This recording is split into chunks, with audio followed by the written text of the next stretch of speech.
BP mandal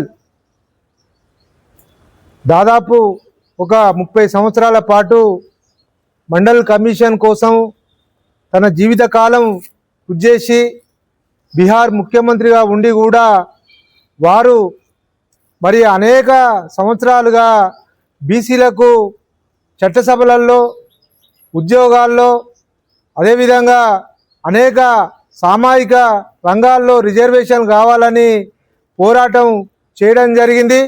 దాన్ని అనేక రాజకీయ పార్టీలు తొక్కిపెట్టినప్పుడు మరి జనతా పార్టీ రామ్ మనోహర్ లోహియా, జయప్రకాష్ నారాయణ లాంటి మహనీయుల ఆదర్శంతో మరి పుట్టిన జనతా పార్టీలో అప్పటి విపి సింగ్ ప్రభుత్వం 1990 సంవత్సరం ఇదే రోజు 7వ తేదీన మరి మండల్ కమిషన్ యొక్క సిఫారసులను అమలు చేసిన దినంగా మండల్ డేను మనం ప్రతి సంవత్సరం జరుపుకుంటున్నాము.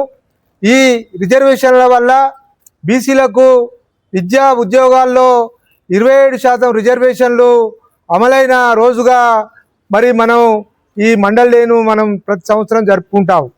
ముఖ్యంగా మండల్ డే అమలు చేసిన తర్వాత మరి విపి సింగ్ యొక్క ప్రభుత్వం పడిపోయిన సందర్భాన్ని కూడా మరి మనం ఈరోజు గుర్తు చేసుకోవాల్సిన అవసరం ఉంటుంది.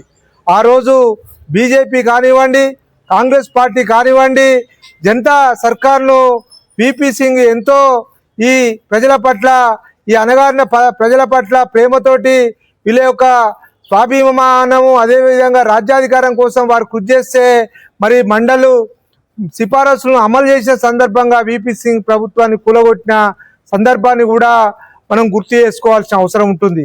ఒకవైపు బీసీలంతా కలిసి మండలి యాత్ర చేస్తే మరి బీజేపీ ప్రభుత్వం ఆధ్వర్యంలో కమండలి యాత్ర చేసి ఈ యొక్క బీసీ ఉద్యమాన్ని మొత్తం కూడా తొక్కిపెట్టే సందర్భం ఆ రోజు రామజన్మభూమి పేరుతోటి మరి అద్వానీ నాయకత్వంలో జరిగిన సందర్భాన్ని కూడా మనం ఈరోజు గుర్తు చేసుకోవాల్సిన అవసరం ఉంటుంది.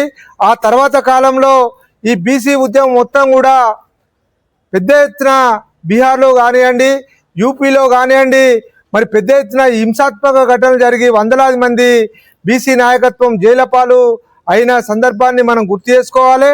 అందులో లాలూ ప్రసాద్ యాదవ్ కానివ్వండి, ములాయం సింగ్ యాదవ్ కానివ్వండి, శరద్ యాదవ్ కానివ్వండి, మనకు రామ్ విలాస్ పాస్వాన్ లాంటి వాళ్ళు, ఈ తెలంగాణ రాష్ట్రంలో శంకర్ గౌడ్ లాంటి వాళ్ళు యూనివర్సిటీ స్థాయిలో పెద్ద ఎత్తున ఉద్యమాలు చేసి మరి జైలు పాలైన సందర్భాన్ని కూడా మనం గుర్తు చేసుకోవాల్సిన అవసరం ఉంటుంది.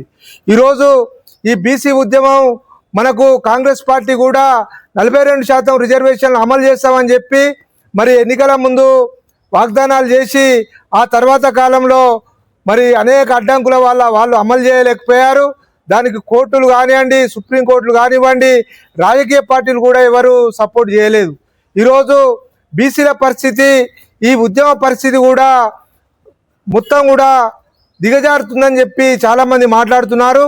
ఎట్టి పరిస్థితుల్లో ఈ భారతదేశంలో బీసీలు ఎట్టి పరిస్థితుల్లో వెనుకపోయే పరిస్థితి లేదు. ఎందుకంటే మొన్న మనకు ఢిల్లీలో జరిగిన జంజీ ఉద్యమాన్ని, మనకు కాక్రోచ్ పార్టీ ఉద్యమాన్ని మనం గుర్తు చేసుకుంటే ఆ ఉద్యమంలో అంత పాల్గొంది కూడా బీసీలు, అణగారిన కులాలకు సంబంధించిన వాళ్ళే.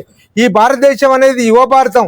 ఇక్కడ దాదాపు 150 కోట్ల జనాభా ఉంటే అందులో బీసీ, ఎస్సీ, ఎస్టీలు మరి 90 కోట్ల మంది ఈ జనాలకు సంబంధించిన వాళ్ళే ఉంటారు. కాబట్టి ముఖ్యంగా ఈ కాక్రోచ్ పార్టీ లాంటి జంజీ ఉద్యమాలు ఎందుకు వస్తున్నాయి అనేది పాలకులు గుర్తించాల్సిన అవసరం ఉంటుంది.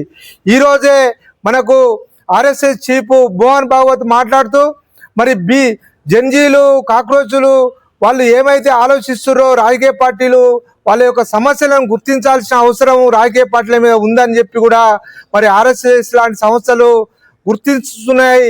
అంటే అది అంటే ముసలికన్నీరా లేకుండా వాళ్ళు ఆత్మపరిశీలన చేసుకురా అనేది కూడా మనం ఈరోజు అర్థం చేసుకోవాల్సిన అవసరం ఉంటుంది.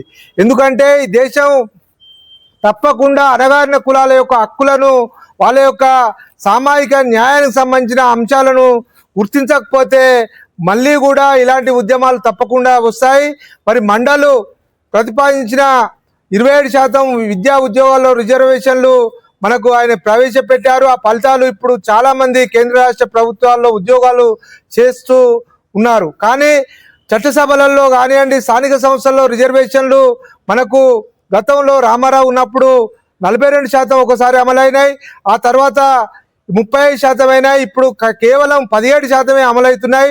మరి ఈ రిజర్వేషన్లు కూడా మనం 35 నుండి మన జనాభా దాదాపు 55 నుండి 60% ఉంటుంది కాబట్టి మన జనాభా ఎంత ఉందో అంత ఈ రిజర్వేషన్లు సాధించుకున్న రోజే మండలు కానివ్వండి, మనకు మహనీయులు విపి సింగ్ లాంటి వాళ్లకు, లోహియా జయప్రకాష్ నారాయణ లాంటి వాళ్లకు, సర్దార్ సర్వాయి పాపన్న లాంటి మరి పోరాట యోధులకు మనం నివాళులు అర్పించిన వాళ్ళమైతే అని తెలియజేస్తూ ఈ అవకాశం ఇచ్చినందుకు మీకు ధన్యవాదాలు తెలుపుతూ